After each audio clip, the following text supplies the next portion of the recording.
What's up? What's up? What's up? It's your boy Artaban, aka Art, and this is the What in the World podcast. I'm going to be running this first episode myself. Mars will be running the second, Mars the Mighty. I'm going to be the one to kick us off. Hopefully, I could do you guys some justice. A little bit about the What in the World podcast. The first thing is, yo, what in the world? I'm sorry, that's not how I talk. What in the fuck? Like the way shit is going now, we all going to hell. Like I'm talking Sodom and Gomorrah. Like, and that's what I see. That's what I see kind of happen. Cause in the Bible, I'm not a Bible thumper, but I grew up a church boy. In the Bible, that's why Jonah got swallowed up by that whale. He was supposed to go to Nineveh because Nineveh was acting like Sodom and Gomorrah, just straight tweaking. You know what I'm saying? Just doing whatever. Like, and then God told Jonah, yo, go over there and said, if you could find me one nigga, you can find me one motherfucker that ain't on some bullshit. And what I like to say he was looking for, I like to say he was looking for shame. I think his biggest problem wasn't what people were doing, but the fact that they just genuinely didn't give a fuck. Like, there was no shame. Robbing, stealing, killing, fucking, like all types of shit. Anything you can name, they was doing it. So God had sent Jonah, but Jonah was like, you want to send me to the hood? You want to send me to the hood and do what? Pull up people's pants? Nah, I don't know about that. I know they be doing YouTube videos about it and shit, but they be getting fucked up sometimes, bro. Like, I ain't doing it. God said, all right, you gonna do it today. Jonah said, Jonah tried to dip off. Next thing you know, he on a boat. And here come this whale. Chomp. And that's where we get into that karma shit. Like, we try to avoid, consequences and shit, but they gonna come. They are going to come. Now, check out the world we live in now. We're getting to a world where there's no shame. Don't shame people for this. Don't shame people for that. Like, everything is becoming acceptable. And really, half the things shouldn't be acceptable. Like, I get you like what you like, but I feel like for certain things, there has to be a definitive line in the sand. Not that little fadey one where you could kind of see you might be over it by now, but a definitive this and this is what separates the sides. Specifically, let's talk about your sexual preferences. The line is children and animals. I think we can all agree that if you're a grown motherfucker and you diddling kids, you should be diddled. Diddle for the rest of your life. Now, I've heard niggas say, it's no excuse for rape. I think about torture, you know what I'm saying? If you rape somebody, specifically a child, you're gonna find I don't play that kind of shit. Like, if you specifically can't keep your hands to yourself when it comes to a child. Like, I ain't even talking about your eyes. I ain't even talking about the looking. You know what I'm saying? Which you shouldn't be doing either, but whatever. Like, your sense of control can only go so far. But if you can't even hold yourself to the point of keeping your hands to yourself, not physically making an act against a desire you shouldn't fucking have? A desire that you're apparently not so ashamed of? Huh.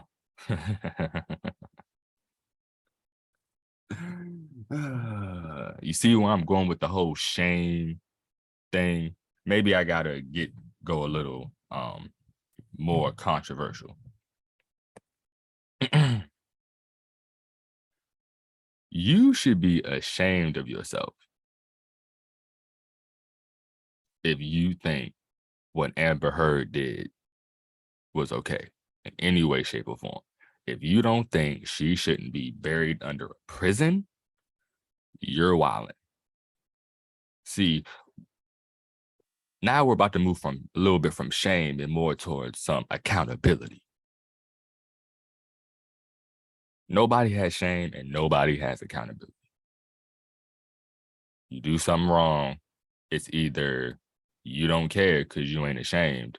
It is what it is. You got to accept me for who I am. No, what you just did was wrong.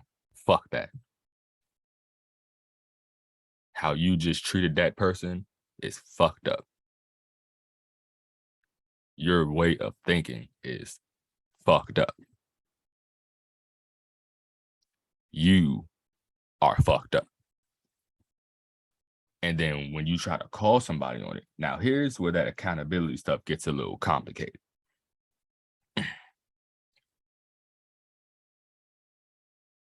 Certain people have to hold certain people accountable. Everybody can't hold everybody accountable. It has to equate. There has to be a little something extra there, not just me trying to tell you what you did wrong, which human instinct, we don't like to hear anyway. Nobody wants to be told they're wrong and correct. Everybody feels like they're always right. Even the stupidest of people who know they're stupid feel like they want to feel like they're right. Because at the very least, a little bit of control that they have is the control of their own actions, which is why I think it's wild that you can't control yourself and keep your fucking hands to yourself. But anyway, if you get to a point where you do something wrong and a person close to you, somebody you trust, somebody whose word you trust, somebody who you trust not to do anything against you malicious, when they try to tell you, hey, you kind of did some fucked up shit, you know what I'm saying? Like, you're supposed, now if they bring it right, of course, if they present it right, you're supposed to be receptive. You're supposed to say, oh, in your own words, of course, you're supposed to say, oh, you know what, you're right, that was fucked up in me. I wasn't trying to be fucked up, but I guess that's where the fucked up part comes. Most people aren't necessarily trying not to be fucked up. People may not be trying to be fucked up when they do stuff, but they're also not trying not to be. And I think if we leaned a little bit more towards that way of thinking, then I think we would be moving in the proper direction. But as of right now, we're just on the whim of, I didn't do anything fucked up. Don't do anything fucked up. But you're not actually trying, like genuinely thinking about what you do, what you say before you do it or say it. I mean, I guess some people do that and they still wind up making the incorrect decision. That's where it gets wild to me. Like, you sat there and you thought about it and you still decided to do it.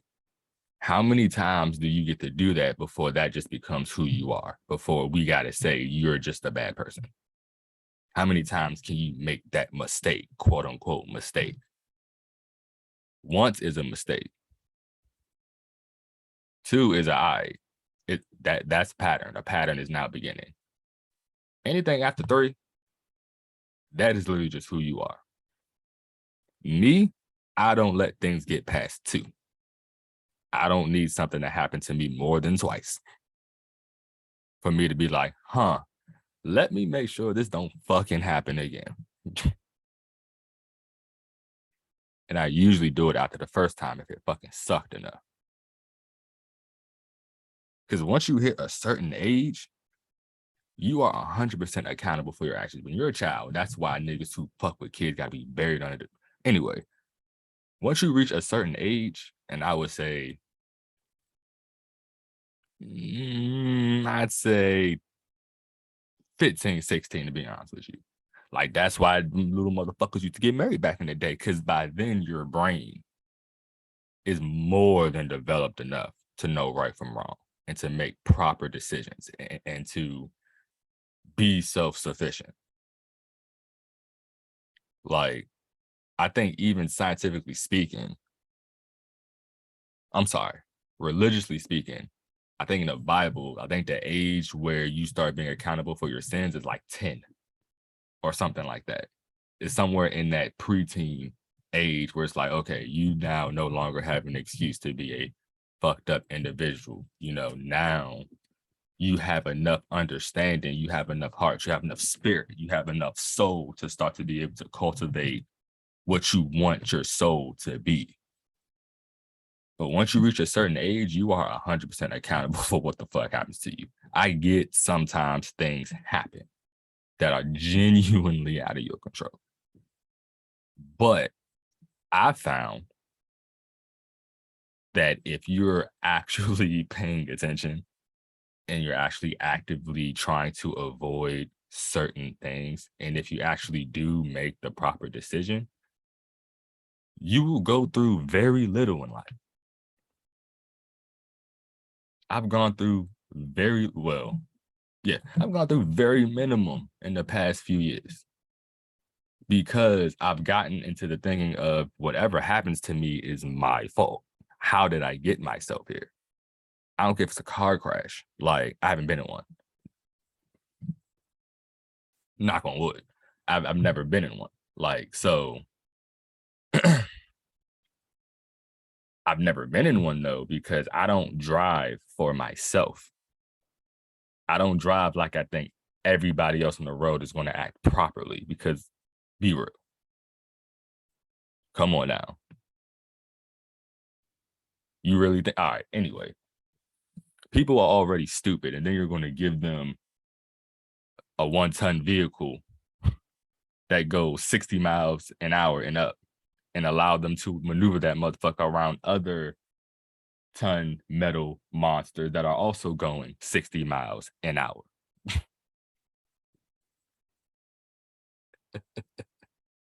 I guess that's why there's a law to make you wear your seatbelt, which I never understood. Somebody want to kill themselves, let them kill themselves. I don't get it.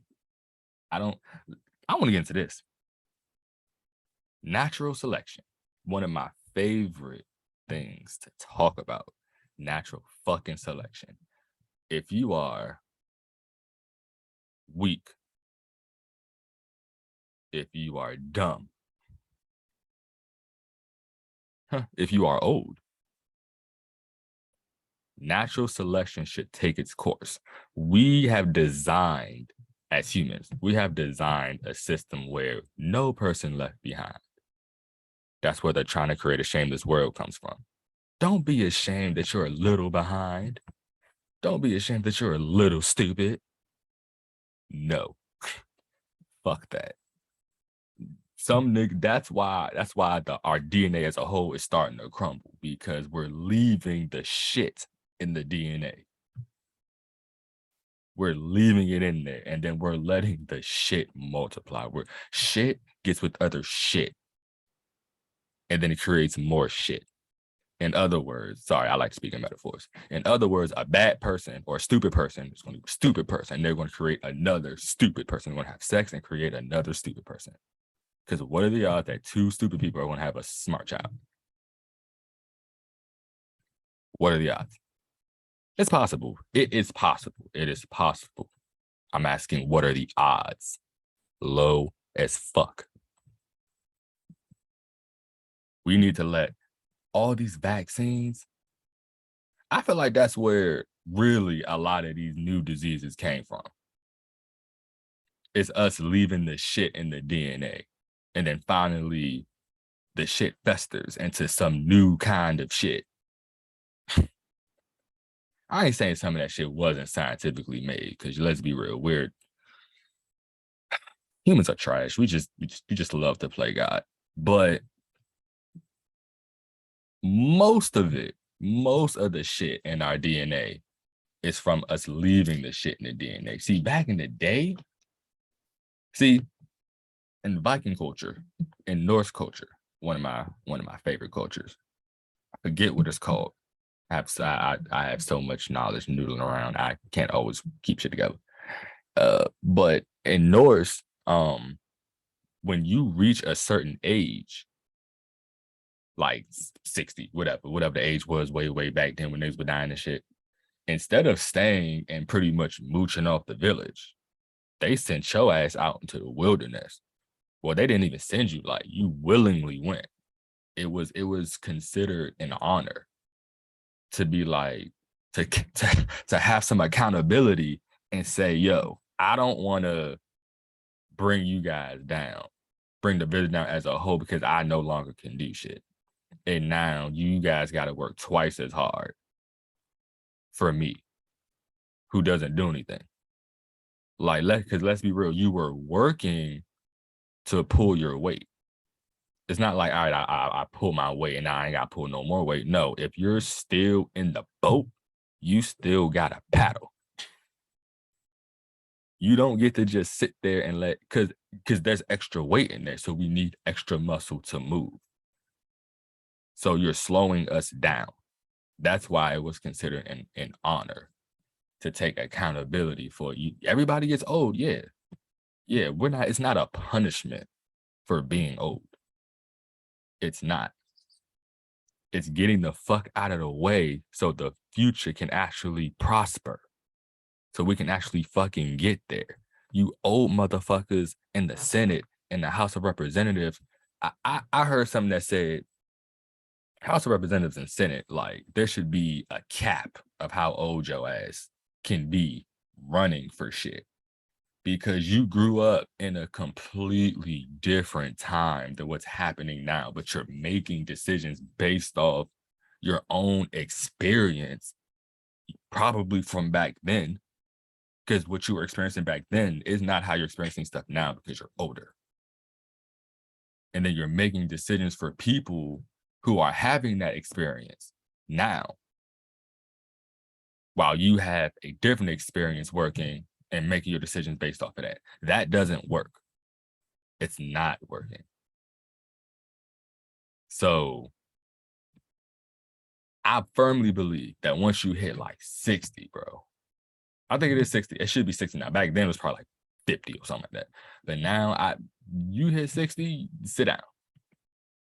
Like literally whatever the retirement age is, that should be it for any political office seat.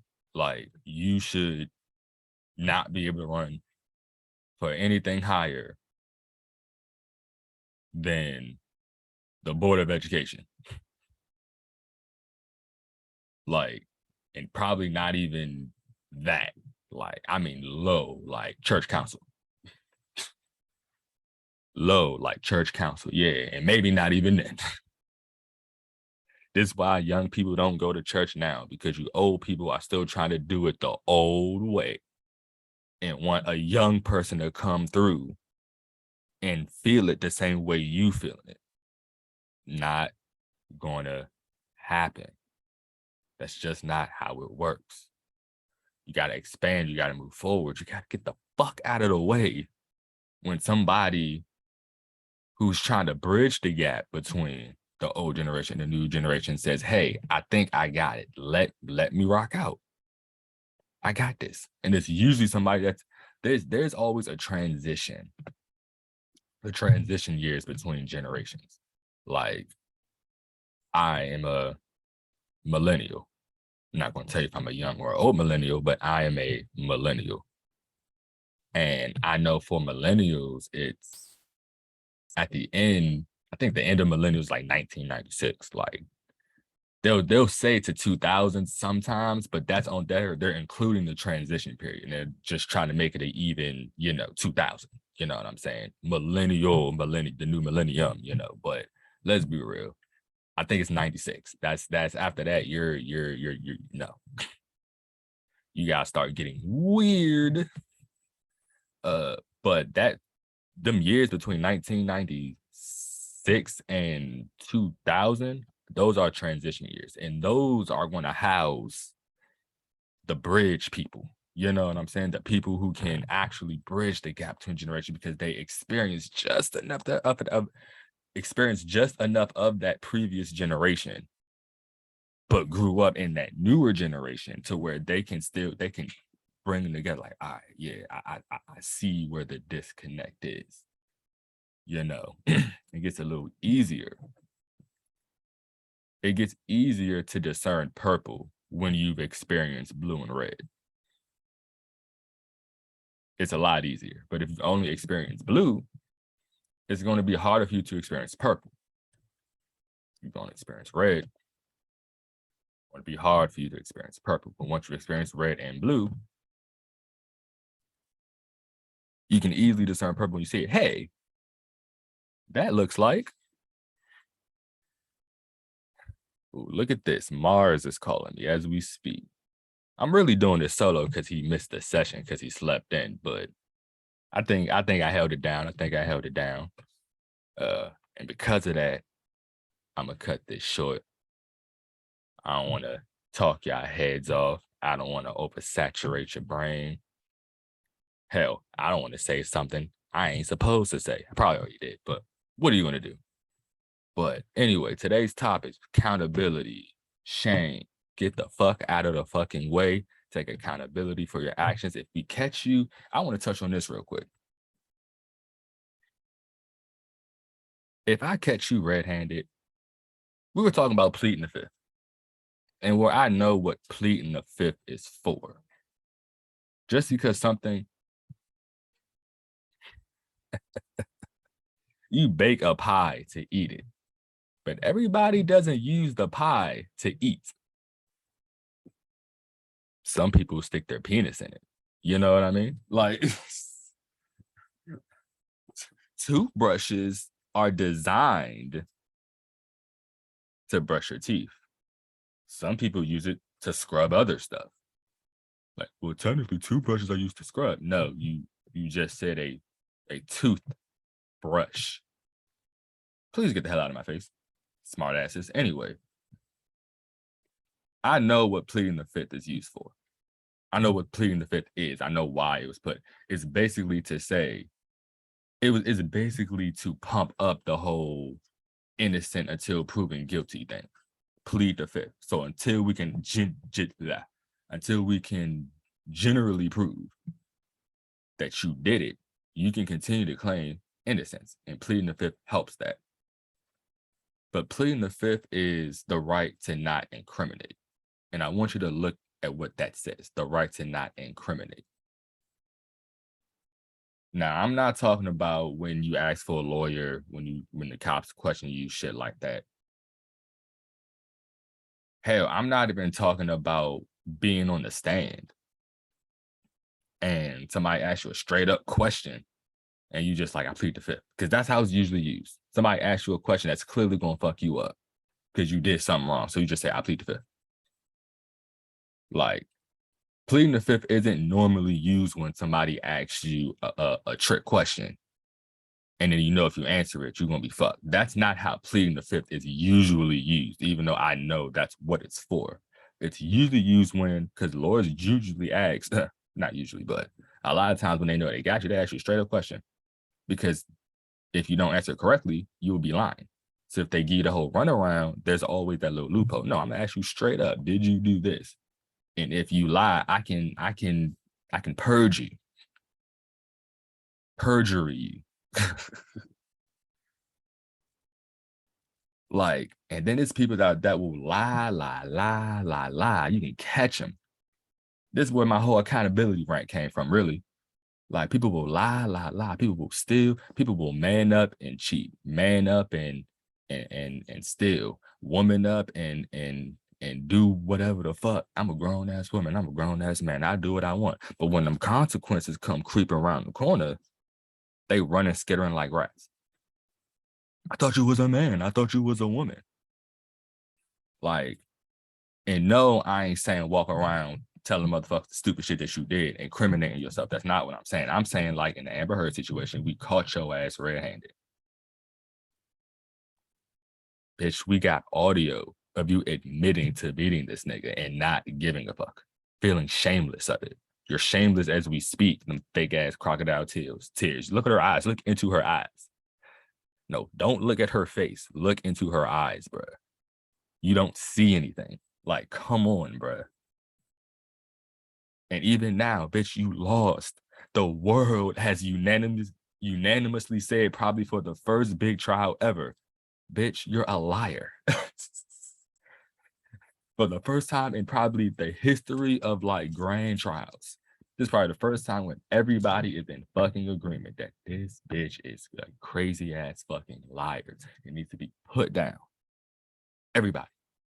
I ain't seen not one motherfucker. And if somebody is saying that shit, they're just trying to be a troll. They're just trying to be an asshole. But let's be real. Like, we caught you. And even still, instead of just saying, my bad, lie. Even gonna try to claim this is a setback for women. You're right. It is. Not because they didn't help you, but because you won't shut the fuck up. You won't just claim it. It's your fault it's a setback. Sorry, probably because I've been in a fucking situation where a motherfucker tried to lie on me and I was minding my goddamn business.